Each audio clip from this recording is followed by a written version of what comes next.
O Jornal do Meio-Dia está de volta. Cuidado, prevenção e respeito à vida das mulheres. A Secretaria Municipal de Saúde de Várzea Grande, com o apoio do Ministério da Saúde, colocou nas ruas a Carreta da Saúde da Mulher, do programa Agora Tem Especialista, uma unidade móvel que leva atendimento especializado direto ao público feminino.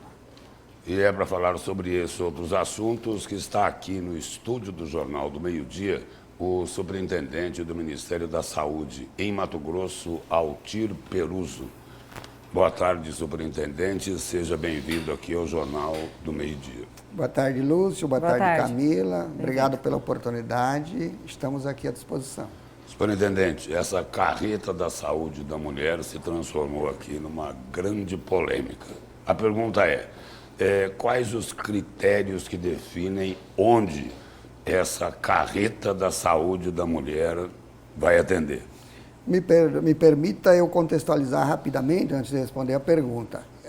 Esse programa das carretas é um programa para 2 anos, serão 150 carretas no Brasil inteiro.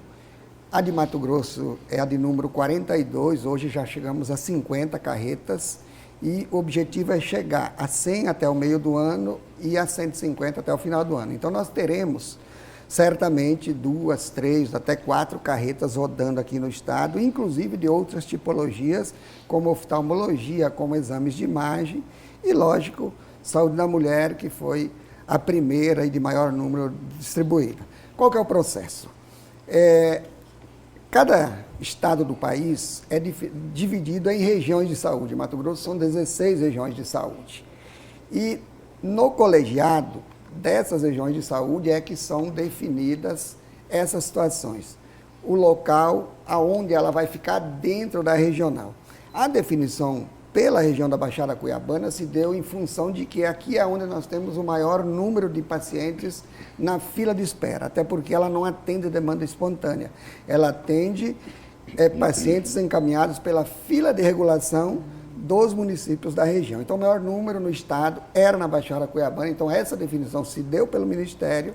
A definição quanto a ser Cuiabá, Várzea Grande ou outro município, ela se deu no colegiado, que é a CIR, que é a reunião de gestores interregional, que acontece todos os meses. Agora, na visão do senhor, e a verdade mesmo, Cuiabá não fez questão de trazer a carreta para cá, embora esteja na Baixada em Várzea Grande, mas poderia a carreta, ao sair de Várzea Grande, vir a Cuiabá? Houve má vontade ou não? Simplesmente a carreta deixou de vir? Nós já ouvimos, como o Lúcio bem trouxe, várias narrativas. Qual que é a verdade? Cuiabá deixou de cooperar nesses termos e não fez questão de trazer a carreta?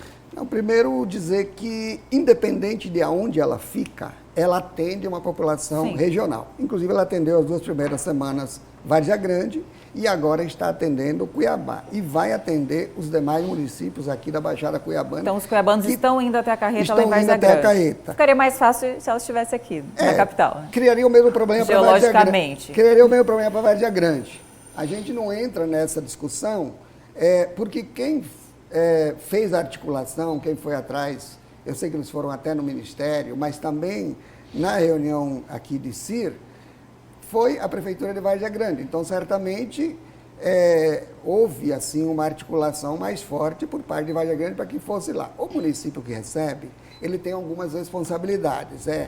Um espaço que possa ser acessível, fornecer um ponto de energia, fornecer a energia, a água, a coleta de lixo, organizar a segurança, minimamente essas questões internas ali. Então, sempre há uma relação de proximidade, de parceria e também de custos para o município sede. No entanto, o atendimento ele é feito a todos os municípios da região de saúde. Ela está aqui, posteriormente ela vai para uma nova região, seja Sinop, Rondonópolis ou Tangará, e vai fazer o mesmo processo e também lá terá que ter um município onde ela possa ficar, né?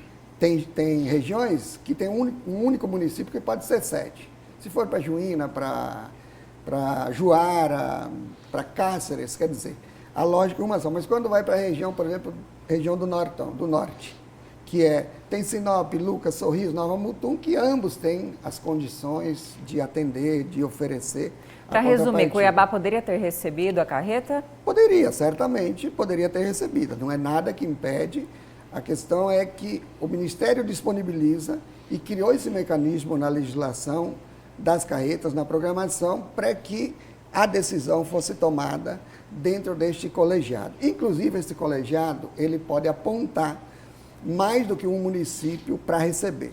Até mesmo para que, se caso haja alguma desavença ou alguma dificuldade de aceitação, o Ministério tem a opção para oferecer para esse segundo município ou terceiro município, se for o caso. Pelo que o senhor falou aí, essa carreta da saúde da mulher poderia estar lá em Várzea Grande e depois atender Cuiabá, é isso? Ela está atendendo, ela já começou. Sim, está atendendo, mas eu digo fisicamente. Fisicamente, sim. Por exemplo, ela pode ficar mais 30 dias, isso ainda está sendo discutido agora na próxima semana, porque se a fila continuar muito grande, e pelo que a gente observa vai continuar muito grande ainda, ela pode ficar mais 30 dias antes de se deslocar para uma nova região.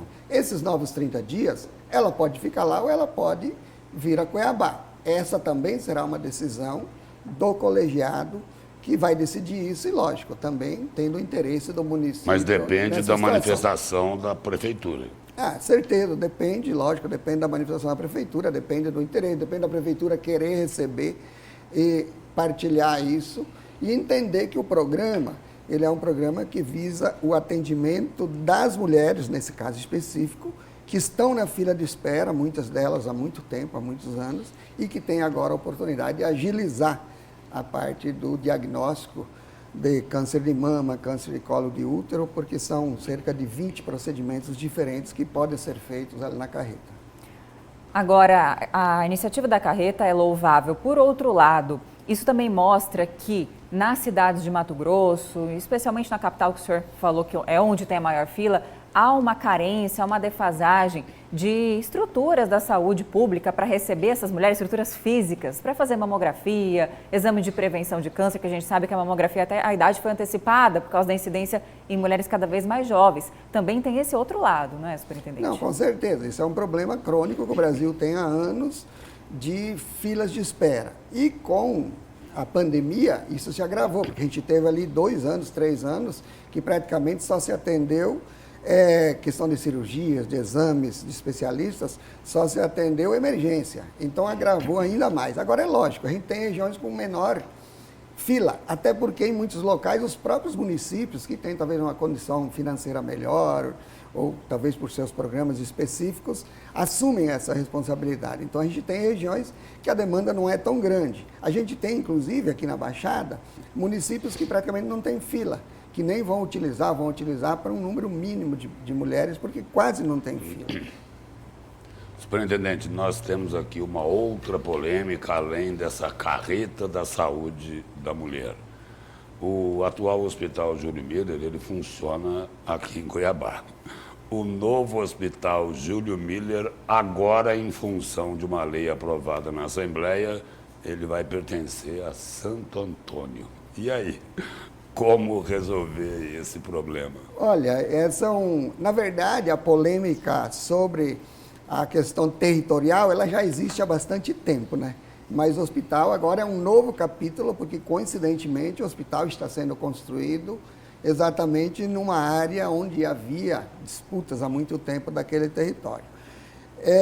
Como é algo novo que aconteceu agora há poucos dias, ainda não há nenhuma posição do Ministério com relação a isso. E certamente não será o Ministério que vai decidir ou definir qualquer coisa sobre a territorialidade.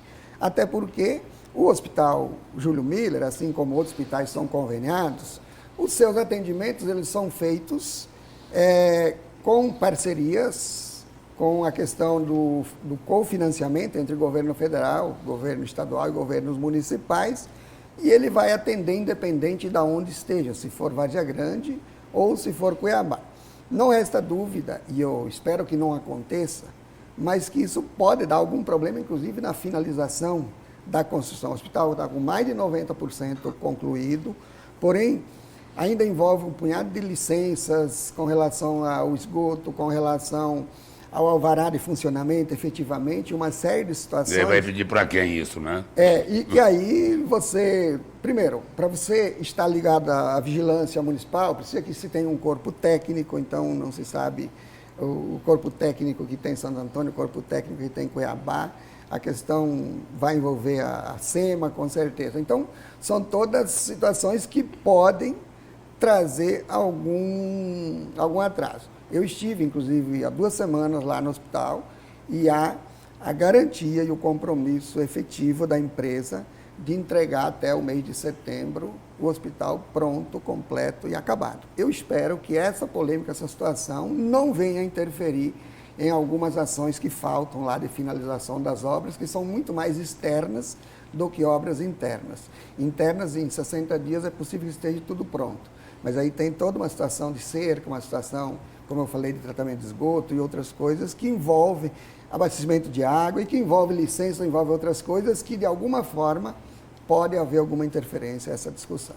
Agora, ao ser definido a qual município o hospital pertence, pode haver um problema? Porque muitas pessoas imaginam, se ficar definido por Santo Antônio, município menor, arrecadação menor, pode atrapalhar ou não? Vai vir o custeio, a questão do governo federal, estadual, da mesma forma para o hospital? Acho que essa é uma grande preocupação também. Os hospitais, eles trabalham com convênios. Sim. Com convênios. Então, quem vai conveniar com o Hospital Júlio Miller, além, né, do suporte do governo federal, da IBSER, que é quem administra, né, da universidade, são as prefeituras, que podem ser de Cuiabá, de Vargem Grande, da região, e o governo do estado. Porque o governo federal, ele dá o suporte do cofinanciamento e a execução das atividades aqui, elas são feitas via governo municipal e estadual. Nesse caso específico da IBSER, aí tem a execução direta pelo governo federal, mas que vai atuar via convênios com os órgãos locais. Ou com não faria muita diferença, então? Acredito que não faria diferença, acredito que não faria. Eu tenho uma preocupação exatamente agora nesse processo final, que tem várias licenças que precisam ser destinadas, e aí esse imbróglio pode, por exemplo, licenças que estão emitidas hoje por Cuiabá, se for a Santo Antônio, ela já não vale mais, é preciso emitir uma nova licença, então já começa por aí, né? Superintendente, aqui em Mato Grosso se divulga muito pouco as obras e ações que têm parceria com o governo federal. No caso do Hospital Júlio Miller, qual o volume de recursos que o governo federal está investindo lá? 50% do investimento na obra do Júlio Miller é federal, 50% é estadual. A estimativa é que o custo final chegue em torno de 320 milhões de reais. Uma coisa que é interessante a gente observar é que o funcionamento em sua plenitude, ele chega próximo a isso anual, depois que ele entrar em funcionamento. Então, a obra ela é um problema, mas a manutenção ela é depois muito cara. Mas especificamente isso, 50% federal, 50% do governo do estado do Mato Grosso. E a manutenção vai ficar por conta de quem?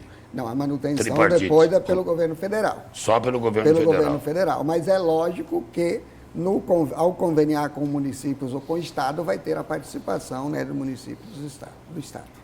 E já voltando em relação à carreta, para os atendimentos voltados às mulheres, o senhor falou que há outras também oftalmológicas. Daria para adiantar qual o destino, talvez aqui no estado, em outros municípios, que essas carretas vão atender? Ou não se sabe ainda? Nós tivemos uma conversa agora essa semana, inclusive com a doutora Siriana, que coordena os escritórios regionais, e vamos sentar agora nessa semana para ver o volume ou o quantitativo de pessoas na fila, especificamente essa da saúde da mulher, para definir para onde vai esta quando sair de Vargem Grande, ou até se ela vai ficar aqui na Baixada Cuiabana por mais um mês, né, por mais 30 dias. Importante lembrar que Vargem Grande está recebendo também, a gente lançou na mesma semana, a maternidade da saúde da mulher, uma obra importante, 127 leitos, são 103 milhões, 150 de obra e 53 de equipamentos, e que tem uma perspectiva de conclusão em 2 anos.